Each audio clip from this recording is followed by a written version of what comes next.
저작권법에 따라 학교 수업을 위한 저작물은 본 사이트에서만 이용 가능합니다. 이외 공간에서 저작물을 공유 또는 게시하는 행위는 저작권법 위반에 해당될 수 있음을 알려드리겠습니다. 4단원 물체의 무게입니다. 교과서는 82쪽과 83쪽, 실험 관찰은 41쪽을 미리 준비해 놓도록 하겠습니다. 모두 교과서가 준비되었나요? 그럼 오늘은 용수철 저울로 물체의 무게를 측정해 보도록 하겠습니다. 그 전에 잠깐 지난 시간에 배운 내용을 복습해 보도록 하겠습니다. 용수철의 성질을 이용한 저울이 아닌 것은 무엇일까요? 자, 우리 지난 시간에 용수철의 성질을 이용한 저울 3가지를 얘기해 줬었는데 기억이 나나요?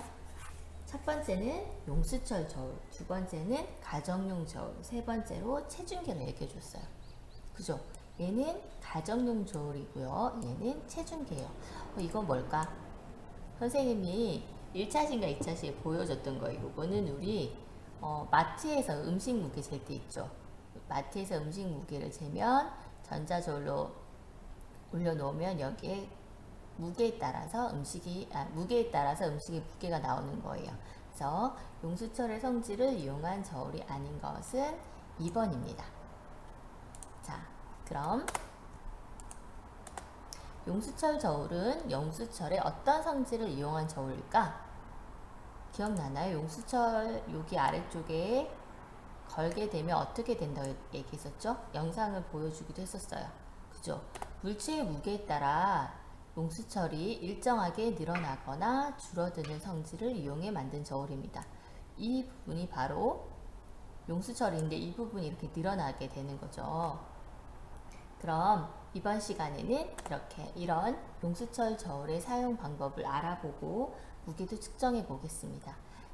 필요한 준비물로는 용수철 저울, 스탠드, 우유, 필통, 가위 등 무게를 측정할 여러 가지 물체가 필요합니다.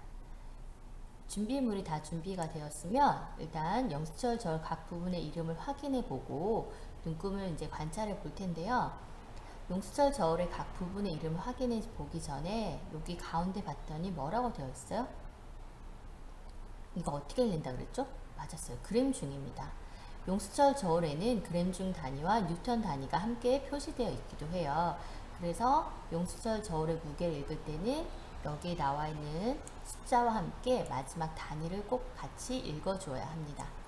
그럼 용수철 저울의 각 부분을 영상을 통해서 한번 확인해 보도록 하겠습니다. 용수철 저울의 구조를 살펴볼까요? 먼저 손잡이는 용수철 저울을 스탠드에 걸거나 손으로 잡을 때 사용합니다. 0점 조절 나사는 아무것도 매달지 않았을 때 표시자가 눈금 0을 가리킬 수 있도록 하는 나사입니다. 표시자는 물체의 무게를 눈으로 쉽게 볼 수 있게 해주는 부분으로 눈금을 가리킵니다. 눈금은 물체의 무게를 나타내며 일반적으로 그램이나 킬로그램으로 표시됩니다. 고리는 용수철 저울에서 무게를 재고자 하는 물체를 매달 때 사용합니다. 모두 영상을 잘 보았나요? 그럼 용수철 저울 각 부분의 이름을 다시 한번 알아보겠습니다.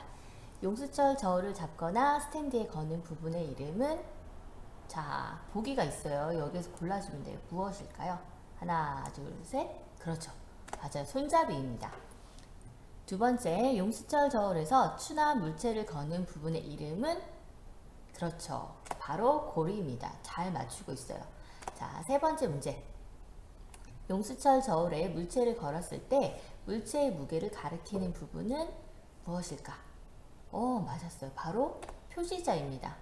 그럼 용수철 저울로 물체의 무게를 측정하기 전에 표시자가 가리키는 부분으로 물체의 무게를 나타내는 것의 이름은 무엇일까? 물체의 무게를 나타내는 것은 그렇죠. 눈금입니다. 눈금이 내려간 표시로 우리 읽을 수 있죠. 마지막 문제. 용수철 저울로 물체의 무게를 측정하기 전에 표시자를 눈금의 0의 위치에 오도록 조절하는 부분의 이름은 다 잘 맞춰서 바로 0점 조절 나사입니다. 용수철 저울을 다 잘 관찰해 보았죠. 그럼 이런 용수철 저울로 표시된 작은 눈금과 큰 눈금 하나가 나타내는 무게가 얼마인지 알아보도록 하겠습니다. 실험 관찰은 41쪽입니다. 자, 용수철 저울의 눈금을 봤더니 이렇게 0과 0, 100, 200, 300, 400으로 되어 있는 큰 눈금을 볼 수 있고요. 0과 100 사이에 있는 작은 눈금을 여러분이 볼 수 있습니다. 작은 눈금은 총 몇 개예요? 하나, 둘, 셋, 네 개가 보이죠. 네 개가 보이니까 칸은 몇 칸이 생긴 거예요. 그렇죠. 하나, 둘, 셋, 넷, 다섯. 다섯 칸이 생긴 거죠. 그러면 일단 큰 눈금을 먼저 한번 볼게요. 0과 100 사이, 200과 100 사이니까 큰 눈금은 얼마예요? 그죠? 큰 눈금 하나가 100을 나타내는 걸 여러분이 알 수 있었고요. 작은 눈금은 다섯 칸이 나눠져 있으니까 큰 눈금을 몇 칸으로? 그렇죠. 다섯 칸으로 나눴더니 작은 눈금이 얼마가 나왔을까요? 그렇죠. 100 나누기 5는 20, 큰 눈금은 100. 우리 다 지금 곱셈과 나눗셈 배워서 나눗셈도 다 잘할 거예요. 그럼 두 번째 문제. 용수철 저울로 측정할 수 있는 가장 무거운 물체의 무게를 써봅시다. 자, 그럼 여기를 사실 봐야 되는데 여기 화면이 조금 작죠. 그래서 선생님이 조금 더 확대를 하긴 했는데 조금 더 확대를 해도 약간 조금 흐릿하긴 해요. 근데 자, 몇 그램 중이 나왔을까요? 네, 맞습니다. 그래도 봤더니 1000 보이죠? 그래서 용수철 저울로 측정할 수 있는 가장 무거운 물체의 무게는 1000g 중입니다. 그럼 교과서로 다시 돌아와 보도록 하겠습니다. 이제 두 번째, 손으로 물체의 무게를 어림해 보고 용수철 저울로 정확한 무게를 측정해 봅시다. 자, 스탠드에 용수철 저울을 겁니다. 두 번째로는 0점 조절 나사를 돌려 표시자를 눈금 0에 맞춥니다.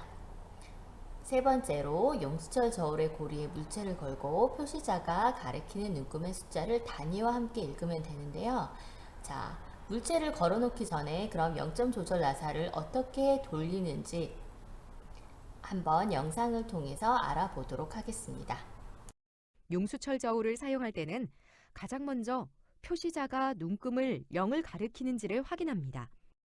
표시자가 0을 가리키지 않을 경우 용수철이 걸려있는 부분과 연결된 0점 조절 나사를 좌우로 돌려 표시자를 올리거나 내리면서 0을 가리키도록 조절합니다. 0점 조절 나사를 맞추는 방법을 잘 보았나요?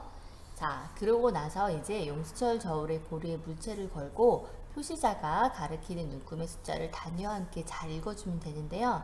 눈금을 읽을 때에는 표시자와 반드시 뭘 해줘야 돼요? 눈높이를 맞춥니다. 우리 일단은 과학자처럼 탐구해 볼까요에서 나왔던 거예요. 대부분 메스 실린더든 이렇게 위에서 내려다 보거나 아래에서 올려다 보게 되면은 정확하게 읽을 수가 없기 때문에 이렇게 꼭 눈금을 읽을 땐 이렇게 표시자와 눈높이를 잘 맞춰서 읽습니다. 그랬더니 우유의 무게는 200g 중이야 라고 친구가 볼 수가 있었어요. 자, 그럼 이런 용수철 저울로 물체의 무게를 측정해 보도록 하겠습니다. 실험 관찰은 41쪽이에요.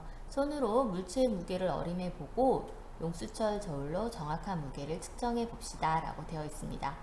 우리가 원래 준비되었던 물체로는 우유와 필통과 가위가 있어요. 여러분이 일단 이 세 가지 물체의 예상 무게는 얼마 정도 될 것 같다 라고 여러분이 예상을 한번 해봤으면 좋겠습니다.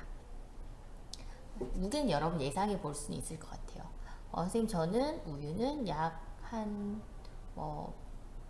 180g 정도 될 것 같아요. 필통은 조금 더 가벼우니까 혹은 아니면 조금 더 무거우니까 라고 생각할 수도 있고, 가위는 우유보다는 훨씬 더 가벼우니까 라고 여러분 생각해서 예상되는 무게를 한번 적어주세요. 이거는 정확하지 않아도 상관이 없어요. 그죠? 그래서 선생님은 한 요 정도로 예상을 해봤어요.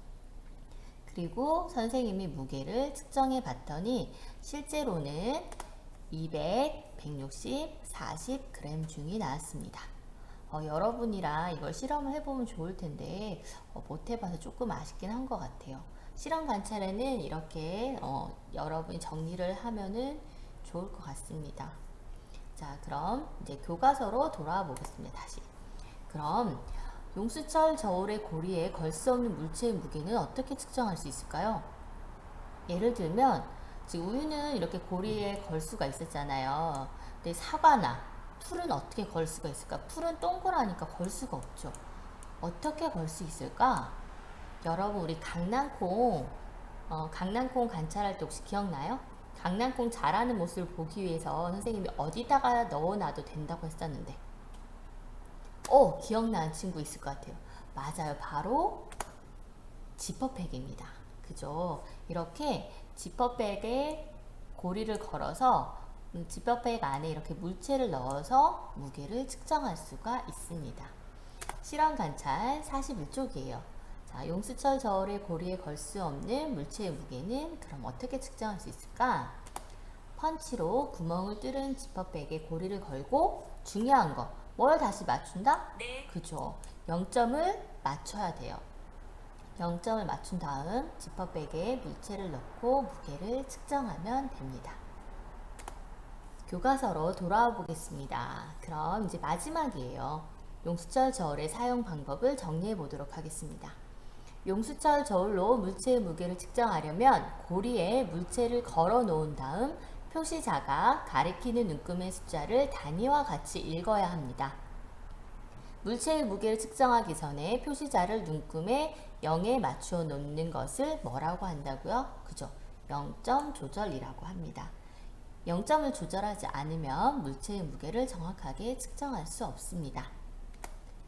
용수철 저울로 물체의 무게를 측정할 때 그럼 가장 먼저 표시자를 눈금의 0에 맞추는 까닭은 무엇일까요? 0점을 조절하지 않으면 뭘 정확하게 측정할 수 없다겠죠? 물체의 무게죠. 즉, 물체의 정확한 무게를 측정하기 위해서 이렇게 0점 조절을 하는 것입니다. 이제 마지막으로 배운 공책을 정리하도록 하겠습니다. 오늘의 공부할 문제는 용수철 저울로 물체의 무게를 측정하기였습니다.